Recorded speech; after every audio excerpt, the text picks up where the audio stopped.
Have you ever found yourself trying to cram just, one more thing into an already overflowing day? Oh, definitely. Or maybe stretching your budget until it, like, screams, pushing your own mental limits until you're just completely drained. It's that universal feeling, isn't it? Constantly pushing against what feels like a fixed reality, trying to squeeze more out of life than seems possible. Yeah, we've all been there.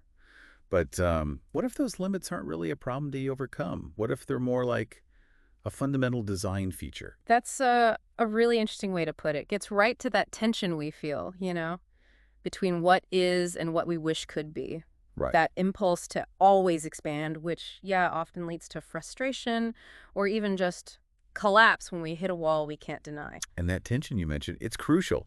So today we're looking at boundaries not just as restrictive, but as, well, foundational, which I think kind of flips our usual perception on its head. This deep dive is all about Gevurah. It's this powerful concept that helps us understand the essential, maybe often overlooked, role of boundaries in our lives. Right. Our mission today is to unpack this idea that limitation isn't a flaw or, something to constantly fight against, but actually a fundamental part of creation and of us. And recognizing this, maybe counterintuitively, can actually be a shortcut to getting more clarity, maybe even being more effective. Exactly. And we're also going to explore where that constant urge we have to expand, where that really comes from. Yeah, and our insights today, they come from a really fascinating source. It's an excerpt from a transcript of a video by Rabbi Itamar Schwartz from his YouTube channel. Okay. And it offers this profound perspective. It's rooted in ancient wisdom, for sure, but it speaks so directly to our modern struggles with feeling overwhelmed. So when we hear justice, we often think of, rules, maybe punishment even. Right, that's the common association. But the source explains that midat hadin, which is this attribute of strict justice, isn't primarily about punishment at all. How does that connect to boundaries then? Well, that's a fascinating reframe for justice, isn't it? Its core essence is really the power of limitation, the power that exists throughout all of creation. Limitation itself. Yes. The original concept of creation, in this view, was actually purely justice, purely definition, like a blueprint. But the world, as first envisioned, couldn't sustain itself in that rigid state. It needed expansion, flexibility. Okay. So mercy was added. But, and this is key, the root of the world and of humanity itself still stems from this attribute of justice, or more accurately, this inherent power of limitation. It's the force that defines and structures everything. So it's less about being harsh and more about defining things, establishing what's enough in any situation. Precisely. That's a great way to put it. The source introduces this concept that the force to say enough to everything, that's Gevurah. Gevurah is the enough force. Yeah. It's the intrinsic boundary, the inherent container for absolutely all created things. And this is universal. The source stresses. Absolutely everything in creation has a boundary. There's just no such thing as something truly without a limit. Wow, that's a huge idea. No such thing as something without a limit. So if Gevurah defines everything, where do we even start to see it in our lives? Well, the source suggests starting with the most tangible stuff that we can literally touch and feel. The boundaries of physical space. Okay. Like that wardrobe example you mentioned earlier. Say you have a niche that's 1.60 meters wide, right? And you buy a wardrobe that's 1.64 meters. Yeah, What happens when we ignore that small boundary, that Gevurah of the space? People try to force it in. They scratch the walls, damage the wardrobe, maybe even hurt themselves. It's the same impulse, really, as overstuffing a freezer. Up in there. Right. The shelves buckle, the door doesn't seal properly, and boom, all the food spoils. We're pushing against the Gevurah, the limit of the container, and the system breaks down. Got the spoiled ice cream to prove it? Yeah. And this isn't just about physical stuff, right? You mentioned it applies to our finances, too. Oh, absolutely. Directly. Many people struggle with their monthly budgets. From this perspective of Gevurah, it's not just a financial oopsie. It's a kind of fundamental disregard for the intrinsic boundary of their resources. Oh, so? Well, they try to expand their expenses beyond their income, often by, writing checks for the future, living on a credit they don't really have yet. Right, kicking the can down the road. Exactly. Right. And this inevitably leads to losing control. Eventually the bank steps in, maybe freezes your account, seizes assets. Yikes. The universe, or, a bank in this case, acts as an external Gevurah to enforce that limit you ignored. Understanding this isn't just about budgeting better, it's about recognizing maybe the sacredness of enough in our financial lives. That's a very stark consequence. Okay. Okay, but then there are boundaries that are maybe harder to measure, like time. We all know there are 24 hours in a day. The source even says the world itself has a boundary, like 6,000 years in this view. Yet, we constantly act like time is limitless. And this is where our human tendency to ignore boundaries becomes really painfully clear. We're talking about the challenge of time perception. Yeah. Think about tradespeople, plumbers, technicians, in many places. They often book way more appointments in a day than they can possibly deliver on. Oh, tell me about it. Right. They show up late, if they show up at all, and eventually they lose credibility. Why? Because they've disregarded the Gevurah of their own time. I've definitely had that experience. You call, they say, I'm on my way, but they're still at the client before you. It's like they think they could just bend reality. Exactly. And look, it is hard sometimes to estimate exactly how long tasks will take, especially bigger projects. True. A fridge repair, you figure, 20 minutes tops, can suddenly blow up into a 3-hour saga when a pipe bursts or some screw just won't go back in. That's Gevurah kind of reminding you about unforeseen limits. And what about that classic phrase, soon, I'll do it soon? The danger of soon. When people don't define specific times for tasks, when they don't apply Gevurah to their schedule, things stretch endlessly. They just never get done. And this can lead to very real financial penalties, you know? Late fees on bills piling up, damages, just because you kept putting it off without setting a concrete time to actually deal with it. Okay, so what's the fix here? If physical space needs a tape measure, how do we measure time and apply this Gevurah idea? Well, just like you measure the space before buying the wardrobe, you need to define and respect boundaries for your time. Meaning you actually schedule specific times for specific tasks. If you can clearly say, okay, I will deal with this bill at 7 p.m. tonight, it has a much, much higher chance of actually happening. Because you've created a container for it. Exactly. You've created a Gevurah for that task in time. That makes a lot of sense. It's like instead of fighting against time, you're working with its boundaries. Yeah. Okay, but beyond the physical and time, the source takes us even deeper, right? Into the boundaries of our own being, our soul, our self. Yes, and this is where Gevurah becomes, I think, truly profound, because these limits are often invisible to us, or we choose not to see them. Okay. The source highlights that even the human soul, our inner capacities, operates with a finite set of powers, a limited number of fundamental abilities or potentials. So even our inner world has limits. In quantity and quality, yes. And the deeper challenge isn't just recognizing external boundaries like the wall or the clock. It's our own internal resistance to accepting these personal boundaries within ourselves. It's almost like we believe we are infinite, even when our daily experience keeps proving otherwise. I know that feeling all too well. Like taking on way too much, thinking, yeah, I can do it all, and then just crashing. Exactly that. Burnout. People, often with really good intentions, commit to too many things learning this, doing that project at work, family stuff, social things. Yeah. About truly considering their personal capacity, their internal Gevurah. And it inevitably leads to collapse, physical or mental. So what's the solution then? It's about assessment. You need to assess your mental capacity just like you'd assess your physical capacity before taking on commitments. You wouldn't try to lift a car, right? Right. So why try to mentally juggle 20 major projects at the same time? It's about knowing your limits. That's a really powerful analogy. And it even applies to things we think of as purely good, like kindness or giving. The source calls that cheesed. It seems kind of counterintuitive that even giving needs a boundary. It does seem like a paradox, doesn't it? But what's crucial here is that even kindness has limits.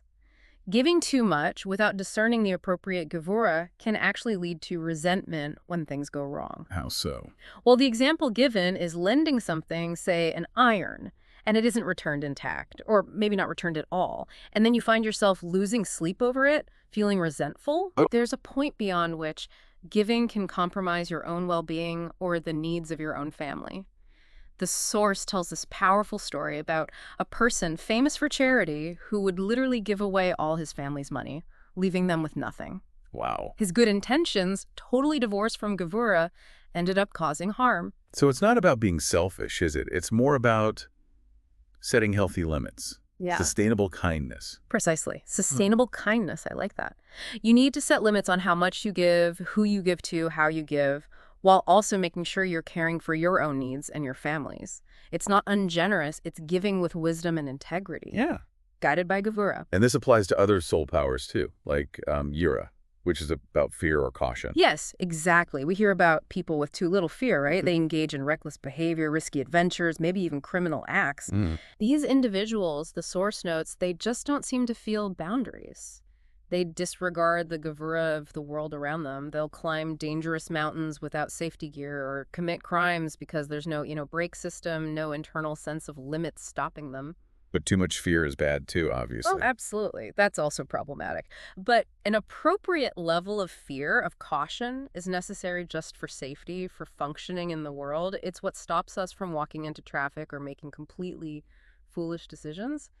Gevurah, in that sense, is like our internal safety mechanism. And probably the most relatable boundary for a lot of us, especially parents, setting limits for kids. Yes. Parents must set limits for children, not just out of love, though it is love, but for the children's own good and, frankly, for the parents' sanity. Tell me about it. It's vital for their development.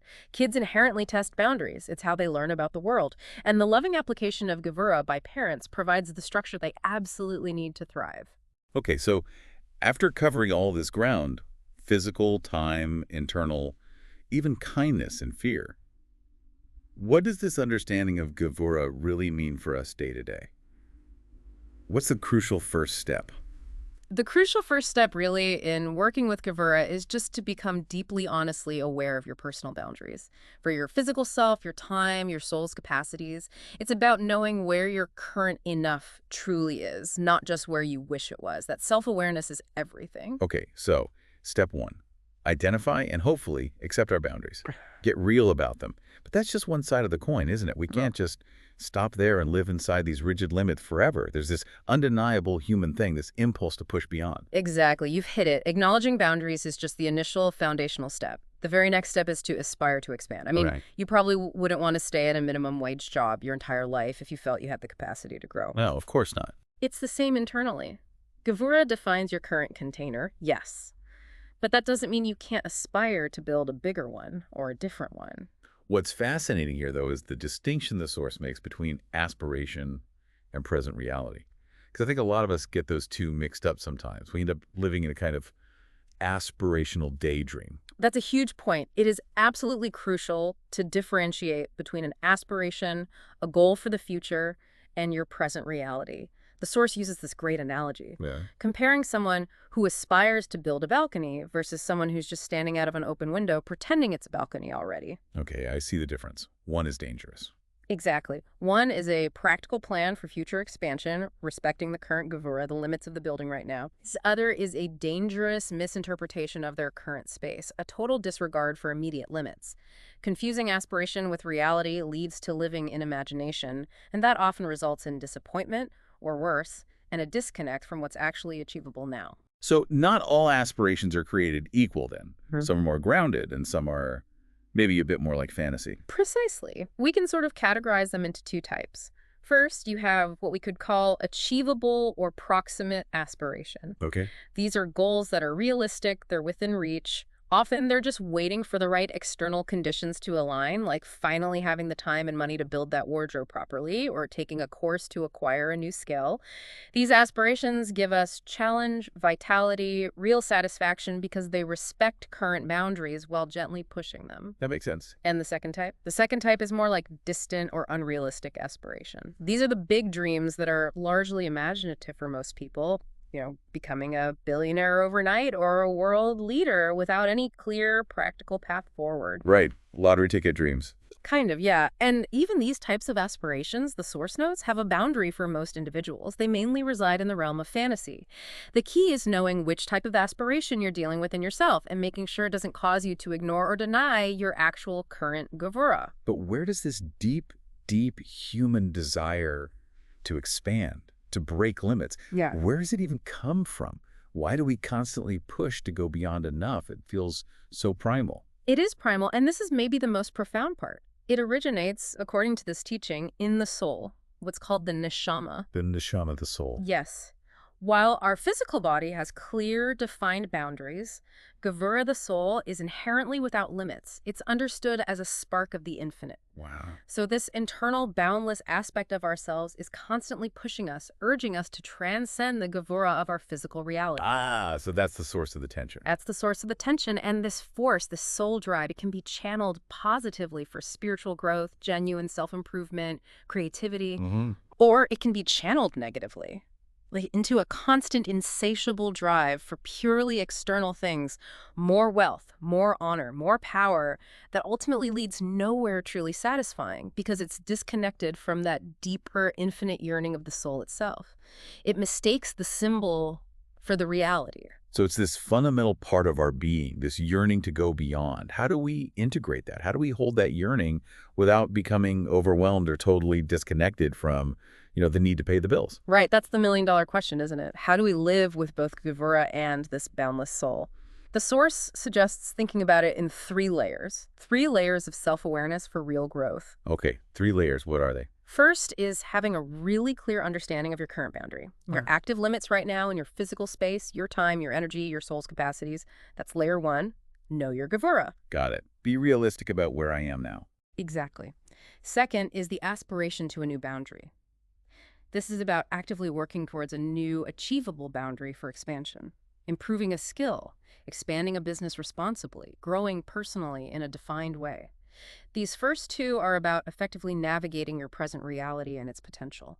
Okay, current limits, achievable expansion. What's a third? This sounds as where it gets really interesting, maybe beyond the tangible. It is. The third layer is described as a longing for boundlessness. This isn't about setting a new goal. It's a profound inner yearning to transcend all boundaries, to return to the infinite source. Oh. It's described as a deep, almost aching yearning. The text uses the word kinha, a spiritual desire so profound it actually transcends any specific physical action you could take right now. So it's not like trying to actually be boundless today. No, and that's crucial. It's vital to separate this profound yearning from your daily physical reality to avoid, mental distress or delusion. You wouldn't try to physically defy gravity just because your soul yearns for the infinite, right? That's not what this means. Okay, so it's like acknowledging that the current gates we experience, our limitations, our Gevurah, they feel closed right now, but maybe they're temporary. They will open eventually. Exactly that. It's like the deep longing the source connects to the Israelites wanting to leave Mitzrayim. Mitzrayim literally means narrow place, constraints. It's that deep internal yearning for ultimate freedom from all limitations. But it's not about trying to escape your current reality in a destructive way. It's about understanding its temporary nature from a much deeper perspective. So how do we actually do this? How do we cultivate this longing without losing touch with the fact that, we still have bills to pay and appointments to keep tomorrow? Well, the practical application suggested is actually quite simple but profound. It's about dedicating a specific, brief time each day, maybe just 5 minutes, to consciously cultivate this deep longing for the unbounded. 5 minutes? Just 5 minutes. Not trying to enact it physically in your daily tasks during that time, but just connecting with that deep soul yearning. This helps maintain a crucial balance. It allows you to be aware of the unbounded potential while still operating effectively within your current necessary limits. Realizing that these limits, this Gevurah, are real, but they are not the final word. Wow. Okay, so let's try to recap this deep dive then. We've explored this foundational power of Gevurah, really understanding how boundaries define our reality, prevent chaos, everything from our physical world right down to our deepest soul capacities. And we've also uncovered that inherent human drive, which stems from our soul, the neshama, to transcend these limits through aspiration and expansion. So the key isn't really to ignore boundaries or just surrender to them completely. It's more about recognizing their temporary nature while still operating effectively within them right now. Exactly. It's about building that solid foundation of self-awareness, knowing your current limits, then setting realistic goals for expansion, and, crucially, nurturing a dedicated time, even a short one, for that deep, boundless yearning of your soul. It's a balancing act. It really is. Okay, so for our provocative thought today, consider the gates in your own life, the limits you feel maybe in your physical space or your time or your inner capacities, your energy levels. How does knowing, or even just considering, that these gates might be temporary and that a deeper part of you actually longs for boundless expansion, how might that change how you approach those limits today? That's a powerful question to sit with.